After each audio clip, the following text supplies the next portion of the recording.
Hi friends, स्वागत है आपका फिर से हमारे यूट्यूब चैनल पर। तो आज हम आपको एक और नई वीडियो देने वाले हैं जिसमें हम आपको कक्षा 12 हिंदी में जो श्लोक हैं उसकी वीडियो देंगे। और ये जो श्लोक हैं आपके पेपर में 7 नंबर में आते हैं, तो आपके इसी वीडियो में 7 नंबर कवर हो जाएंगे और आपको और कहीं भी भटकना नहीं पड़ेगा श्लोकों के लिए। तो आप इस वीडियो को शुरू से लेके एंड तक जरूर देखना जिससे कि आपके नंबर कवर हो सके।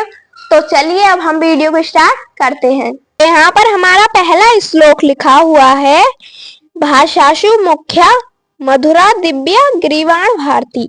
यह है जो भाषा है संस्कृत है वो बहुत ही ज्यादा मुख्य है और मधुर है और दिव्य है। और फिर आगे लिखा है, तस्या ही मधुरम काव्य तस्मादपि और सुभाषितम।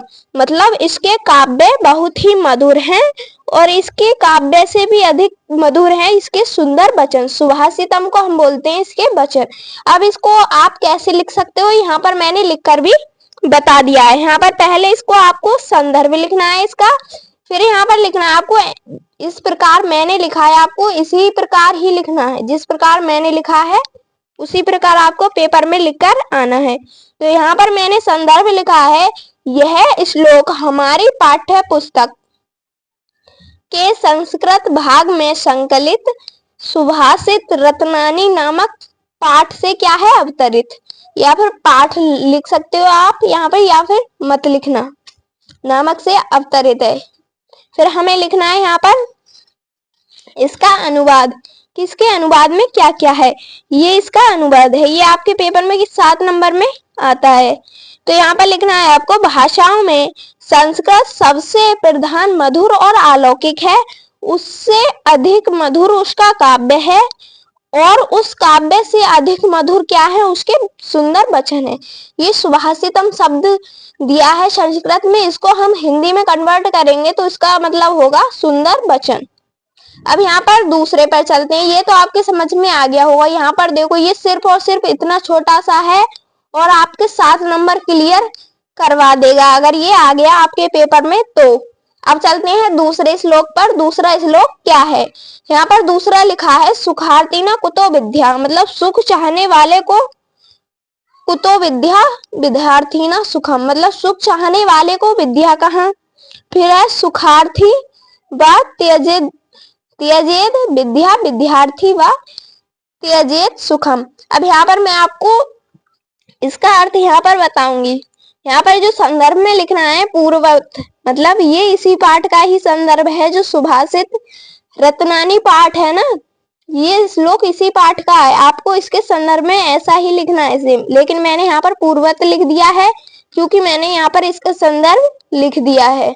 अब इसके अर्थ में देखो, सुख चाहने वाले को विद्या कहाँ, यहाँ पर होगा सुखार्थी ना कुतो विद्या। फिर है और विद्या चाहने वाले विद्यार्थी को सुख कहाँ, मतलब कुतो विद्यार्थी ना सुखम। यहाँ पर है विद्यार्थी को सुख कहाँ। फिर है इसलिए सुख की, फिर आगे लिखा है, इसलिए सुख की कामना करने वाले को विद्या प्राप्त करने की इच्छा छोड़ देनी चाहिए, अथवा विद्या चाहने वाले विद्यार्थी को सुख छोड़ देना चाहिए।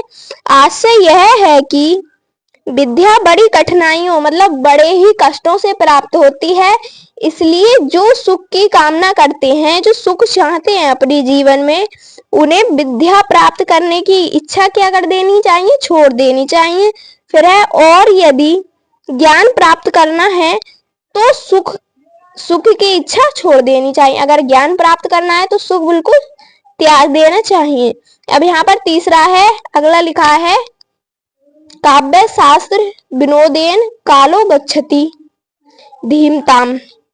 यहाँ पर देखो बुद्धिमान व्यक्तियों का समय यहाँ पर है काव्य में और विनोद में कैसा बीतता है, आनंद में बीतता है।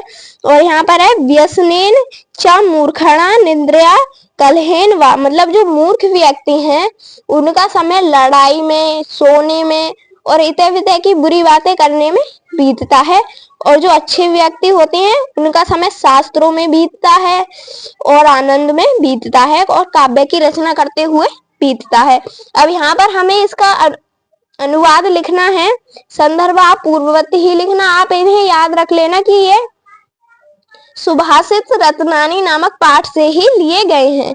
तो यहाँ पर आपको लिखना है अनुवाद में, बुद्धिमान व्यक्तियों का समय काव्य और शास्त्रों के आनंद में बीतता है, और जहां पर देखें हम मूर्खों का समय, जो मूर्ख व्यक्ति होते हैं उनका समय बुरे शौकों में, सोने में या लड़ाई झगड़े में बीतता है। अब अगला दिया है यहाँ पर, परोक्षे कार्याहंतर प्रत्यक्षे प्रियवादिनम, मतलब जो पीठ पीछे काम बिगाड़े वैसा मित्र और सामने मीठा बोलने वाला हो। फिर लिखा है वर्जयेत दृश्यम मित्र विषकुंभ पयोमुखा, तो उस मित्र को हमें उसी प्रकार छोड़ देना चाहिए जिस प्रकार हम विष से भरे, मतलब जो जहर से भरा घड़ा होता है उसे छोड़ देते हैं, उसी प्रकार हमें उस मित्र को छोड़ देना चाहिए। अब यहाँ पर इसके अर्थ पर आते हैं, इसका अर्थ क्या है। यहाँ पर इसका अर्थ लिखा है, यहाँ आप संदर्भ में पूर्ववती ही लिखना क्योंकि ये सुभाषित रत्नानी नामक पाठ से लिया गया है। आपको इन जो श्लोक है इनकी पहचान करनी पड़ेगी कि ये सुभाषित रत्नानी नामक पाठ से ही है। अब इनके अनुवाद पर आते हैं, इनका अनुवाद क्या है। यहाँ पर लिखा है जो पीठ पीछे काम बिगाड़ने वाला हो पर सामने मीठा बोलने वाला हो, ऐसे मित्र को उसी प्रकार छोड़ देना चाहिए जिस प्रकार विष से भरे घड़े को फिर है जिसको ऊपरी भाग में दूध हो और अंदर विष भरा हो, तो ऐसे मित्र को क्या कर देना चाहिए, छोड़ देना चाहिए। फिर अगला है हमारा 5वां श्लोक है, विद्या विवाद्याय धनम मदाय शक्ति परेशा परिडीनीय, यह परिपीडनीय है, यहाँ पर परिपीडनीय। अब यहाँ पर देखो ये है जो विद्या मदाय मानी होता है दुष्ट व्यक्ति, मतलब जो दुष्ट व्यक्तियों की जो विद्या होती है, ज्ञान होता है, वो क्या होता है, लोगों के सताने के लिए होता है और धन घमंड के लिए होता है। फिर है यहाँ पर खलस्य साधो विपरीत में ज्ञाने दानाएं चा रक्षणाएं। अब यहाँ पर देखो इसके विपरीत अगर हम देखें, जो साधु लोग होते हैं, संत होते हैं और सज्जन व्यक्ति होते हैं, उनकी विद्या ज्ञान के लिए होती है, दूसरों को ज्ञान के लिए, और धन क्या होता है, दानम, यहाँ पर लिखा है दानाएं, तो धन होता है दान के लिए, और शक्ति होती है रक्षणाएं, मतलब रक्षा करने के लिए।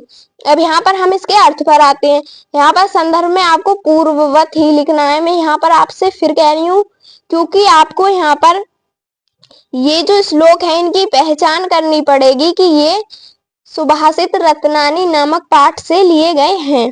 अब यहाँ पर आपको लिखना है इसके अनुवाद में, बुरे लोग मतलब दुष्ट व्यक्तियों की विद्या वाद विवाद के लिए, धन घमंड के लिए और शक्ति दूसरों को सताने के लिए होती है। फिर है इसके विपरीत अगर हम देखें, साधु और सज्जन व्यक्तियों की जो विद्या है वो किसमें होती है, ज्ञान प्राप्ति के लिए, धन दान के लिए, और शक्ति दूसरों की क्या होती है, रक्षा के लिए होती है। लेकिन बुरे व्यक्तियों की शक्ति किसके लिए होती है, दूसरों को सताने के लिए, उन्हें परेशान करने के लिए। अब चलते हैं आगे, यहाँ तक तो आपके समझ में आ गया होगा। अब देखते हैं आगे क्या लिखा है। यहाँ पर आगे लिखा है, अगला श्लोक है 6, आपको इसमें 7 ही श्लोक याद करने हैं और आपके 7 नंबर क्लियर हो जाएंगे। पेपर में आपके 7 श्लोकों में से एक ना एक श्लोक आपके जरूर आ जाए, क्योंकि ये सारे महत्वपूर्ण श्लोक हैं और ये आने वाले हैं, तो आप इन्हें बिल्कुल भी मत छोड़ना। तो यहाँ पर हमारा श्लोक लिखा है, न चोरहार्यम, ना चोर चुरा सकता है, ना चा राजहार्यम, ना ही राजा हर सकता है, मतलब ना ही राजा छीन सकता है, आप ऐसे बोल सकते हो। ना भ्रात भाज्यम, ना भाई बांट सकता है, और ना चा, ये क्या है, ना भाई बांट सकता है, और ना चा भारकारी, मतलब जो भार का मतलब आप तो जानते हो, जैसे बोझ, ना ये बोझ बनती है। वे करते बर्दत, क्या है, बीए करते बर्दत मानी बढ़ना, इसे खर्च करने पर क्या होती है, बढ़ती है। एव नित्य विद्या धन सर्व धनम प्रधान, जो विद्या धन है वो सभी जो धन है उनमें क्या है, प्रधान है मतलब श्रेष्ठ है। तो यहाँ पर अब इसके अर्थ पर चलते हैं। संदर्भ में आपको पूर्ववत ही लिखना है, ये आप याद रखना। यहाँ पर लिखना है आपको अनुवाद में, विद्या रूपी धन सभी धनों में श्रेष्ठ है, क्योंकि ना तो चोर उसे चुरा सकता है और ना ही राजा उसे छीन सकता है। फिर है, और ना ही भाई बांट सकता है, ना यह बोझ है। जो विद्या धन है ये क्या है, ये ना ही ये बोझ है, और खर्च करने से यह क्या होती है, निरंतर बढ़ती रहती है। जैसे कि हम किसी को पढ़ा रहे हैं तो हम उसे पढ़ाएंगे, हमारा उसका क्या होगा, रिवीजन होगा, तो हमारी ये विद्या क्या होगी, बढ़ेगी। खर्च करने से क्या हो रही है, बढ़ रही है। फिर लिखना है, अन्य धनों की तरह घटती नहीं है। जैसे कि पैसा है, पैसे की तरह ये घटती नहीं है और बढ़ती है। अब यहाँ पर 7वां है, ये मैंने पूरा श्लोक नहीं लिखा है इनकी तरह, मैंने यहाँ पर आपको पेपर में जैसे लिखना है उस प्रकार से लिखकर बताया। आपको पहले यहाँ पर शुरू का शब्द लिखना है, फिर लिखना है लास्ट का शब्द, फिर संग में फिर आपको लास्ट का शब्द लिखकर यहाँ पर संदर्भ डालना है, यहाँ पर अनुवाद डालना है, फिर आपको इसी प्रकार लिखने हैं अपने पेपर में। तो यहाँ पर हम इसके संदर्भ में चलते हैं। इसका संदर्भ है पूर्ववत, क्योंकि ये इसी पाठ से लिया गया सुभाषित रत्नानी। जो सुभाषित रत्नानी नामक पाठ के जो श्लोक हैं ये बहुत ही ज्यादा महत्वपूर्ण है, इसलिए मैंने सारे उसी के ही उठाए हैं।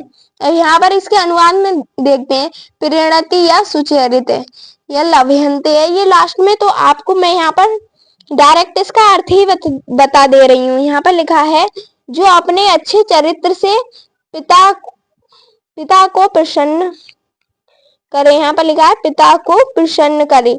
जो अपने अच्छे चरित्र, अपने अच्छे कर्मों से अपने पिता को प्रसन्न कर ले, वही क्या है, पुत्र है। जो पति की भलाई चाहती हो, वही क्या है, पत्नी है। जो अपने मित्र के दुख और सुख में एक सा व्यवहार करे, वही क्या है, सच्चा मित्र है। इन तीनों को संसार में बड़े पुण्यात्मक, जो ज्यादा पुण्य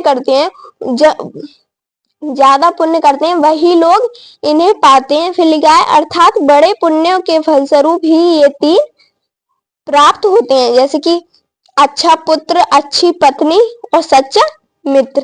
ये बहुत ही पुण्यों के बाद प्राप्त होते हैं। तो यहाँ तक तो आपके समझ में आ गया होगा। ये ऐसे ज्यादा कठिन नहीं है, लेकिन अगर आप इसे समझोगे तो ये आपकी समझ में आ जाएगा। आप सिर्फ और सिर्फ यहाँ पर एक बार इसे लिख लेना और 2 से 3 बार इसका रिवाइज कर लेना, फिर आपको ये पूरे याद हो जाएंगे। तो आपके इसी वीडियो में जो है आपके 7 नंबर अब क्लियर हो गए हैं। आपको इसके अलावा एक भी श्लोक पढ़ने की जरूरत नहीं है। तो उम्मीद है आपको वीडियो समझ में आ गई होगी, जिसमें कि हमने आपको श्लोकों के बारे में बताया है और आपके 7 नंबर कवर हो गए होंगे। तो अब से जो हमारी क्लासेस रह गई हैं, अगर हम हिंदी में देंगे तो हिंदी में हमारे एक जो संस्कृत है उसमें एक पैराग्राफ आता है, उसका हमें अर्थ छांट कर लिखना पड़ता है। वो भी आपके पेपर में 7 नंबर का आता है, वो रह गया है। और पद्यांश और गद्यांश की जो होती है व्याख्याएं 10-10 नंबर की, वो रह गई है।